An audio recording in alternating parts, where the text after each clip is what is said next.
মিরপুরে একটা বৃদ্ধাশ্রমে গিয়েছিলাম, সে বৃদ্ধাশ্রমে দেয়ালে বড় করে লেখা আছে, একটা ছেলে লিখেছে, বড় করে লিখেছে, একটা মা লিখেছে যে বাবা এবার ঈদে তোর বাড়িতে আমাকে একটু নিবি, বাবা এবার ঈদে তোর বাড়িতে আমাকে একটু নিবি।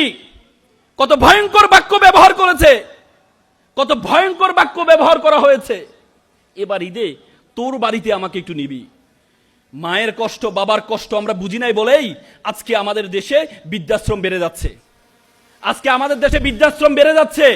8 ফেব্রুয়ারি আপনাদের প্রোগ্রাম ছিল, আমি সকালে ফজরের পরে রওনা দিয়েছিলাম। রওনা দিব এমন সময় জানতে পেরেছি যে আমার বাবা মারা গিয়েছে। আমি আর আপনাদের প্রোগ্রামে উপস্থিত হতে পারি নাই। সে প্রোগ্রাম স্মৃতির সাথে আমার বাবার মৃত্যুটা খুব জড়িত। এজন্য এবারের প্রোগ্রামে আমি কোনো মতেই এই সুযোগটা হারাতে চাইনি, সুযোগটা হারাতে চাইনি।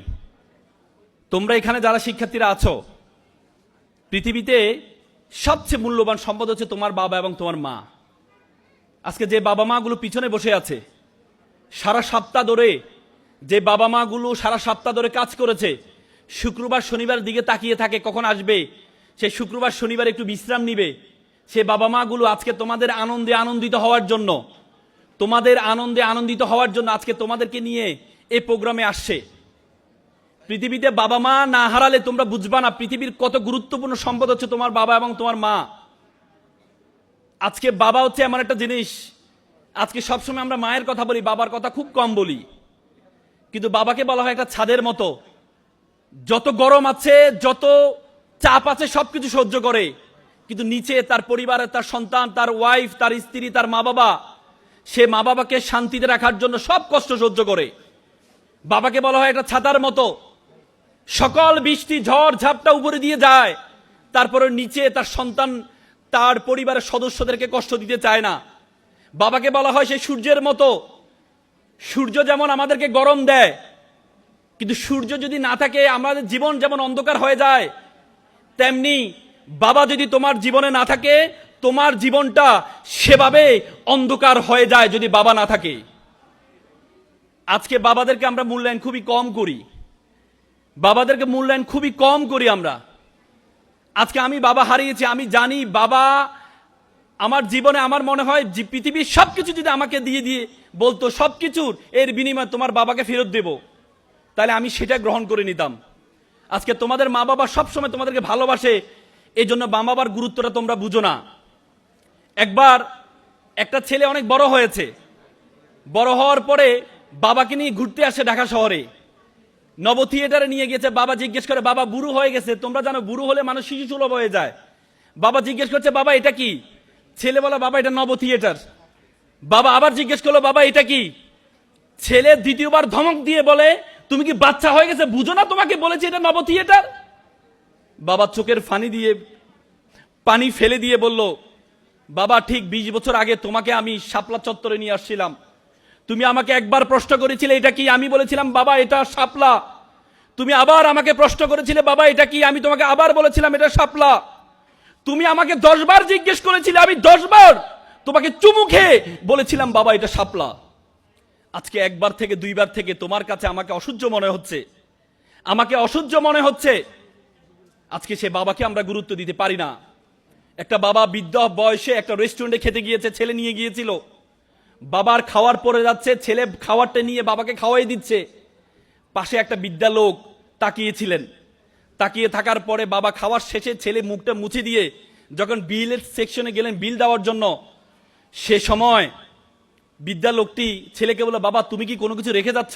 বলে যে বাবা আমি না আঙ্কেল, আমি তো কিছু রেখে যাচ্ছি না। তখন বৃদ্ধা লোকটি বলে, বাবা তুমি রেখে যাচ্ছ, তুমি প্রত্যেকটা সন্তানের জন্য শিক্ষা রেখে যাচ্ছ, আর আমাদের মতো বয়স্ক মানুষের জন্য তুমি আশা রেখে যাচ্ছ। আজকে সে বাবাকে আমরা মূল্যায়ন করতে পারি না। আল্লাহ রাসূল বলেছেন যে বাবাকে সন্তুষ্ট করবে সে আল্লাহকে সন্তুষ্ট করবে।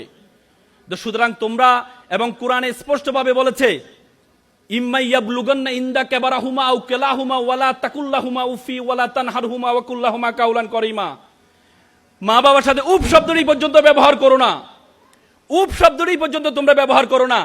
আজকে বাবারা একটু গরম হয়, আমাদের কাছে অসহ্য লাগে। একবার একটা বাবা ছেলে ঘুড়ি উড়াচ্ছিল, ছেলে বাবাকে জিজ্ঞেস করলো, আচ্ছা বাবা ঘুড়িটা কিসের কারণে উঠছে? তখন বাবা বলল গুড়িটা সুতার কারণে উঠছে। তখন ছেলে বলে বাবা আমি দেখছি সুতা গুড়িকে টানছে, আর তুমি বলো সুতার কারণে উঠছে। তখন বাবা তাকে শিক্ষা দেওয়ার জন্য সুতাটা ছিঁড়ে দিয়েছিল। পরবর্তী দেখা যায় একটু লাফঝাপ করে গুড়িটা আবার নিচে পড়ে যায়। তখন বাবা বলল তোমার কাছে অনেক সময় মনে হয় এর টানটা তোমার স্বাধীনতা খর্ব, তোমার কাছে অনেক সময় মনে হয় এর টানটা তোমার কাছে স্বাধীনতা খর্ব, কিন্তু এর টান যদি না থাকে তোমার জীবনের ঘুড়ি উড়বে না, উড়বে না, উড়বে না। আজকে শিক্ষার্থীরা তোমরা তোমার বাবাকে তোমরা সব সময় দেখো বাবারা খুব ভালো পোশাক পরে অফিসে যায়। মায়ের কষ্টটা তোমরা সবসময় দেখো, বাবার কষ্টটা তোমরা সবসময় দেখো না। কারণ বাবা যখন অফিসে যায় স্টুডেন্ট বুটেড হয়ে যায়, কিন্তু সে যখন শ্রমিক হিসাবে কাজ করে তখন এই পোশাকটা খুলে ময়লা পোশাক পরে সারাদিন কাজ করে আবার ঘরে আসার সময় আবার নিজের সুন্দর পোশাকটা পরে আসে। তুমি তো দেখেছো সকালে গিয়েছে সুন্দর পোশাক পরে, আবার রাতে আসে সুন্দর পোশাক পরে, কিন্তু এই যে সারাটা দিন যে কষ্ট করেছে তোমার জন্য সে কষ্টটা আমরা দেখি না। এজন্য তোমাদের প্রতি উদাত্ত আহ্বান থাকবে শিক্ষার্থীরা, তুমি তোমার মাকে যতটুকু মূল্যায়ন করবা তোমার বাবাকে ততটুকু মূল্যায়ন করবা। মায়ের বিষয় তোমরা এখানে অনেক, আজকে আমি কিছুদিন আগে আমি অবাক হয়েছিলাম, একটা বৃদ্ধাশ্রমে, ঢাকার একটা মিরপুরে একটা বৃদ্ধাশ্রমে গিয়েছিলাম। সে বৃদ্ধাশ্রমে দেয়ালে বড় করে লেখা আছে, একটা ছেলে লিখেছে, বড় করে লিখেছে, একটা মা লিখেছে যে বাবা এবার ঈদে তোর বাড়িতে আমাকে একটু নিবি, বাবা এবার ঈদে তোর বাড়িতে আমাকে একটু নিবি। কত ভয়ঙ্কর বাক্য ব্যবহার করেছে, কত ভয়ঙ্কর বাক্য ব্যবহার করা হয়েছে, এবার ঈদে তোর বাড়িতে আমাকে একটু নিবি। মায়ের কষ্ট বাবার কষ্ট আমরা বুঝি নাই বলেই আজকে আমাদের দেশে বৃদ্ধাশ্রম বেড়ে যাচ্ছে, আজকে আমাদের দেশে বৃদ্ধাশ্রম বেড়ে যাচ্ছে।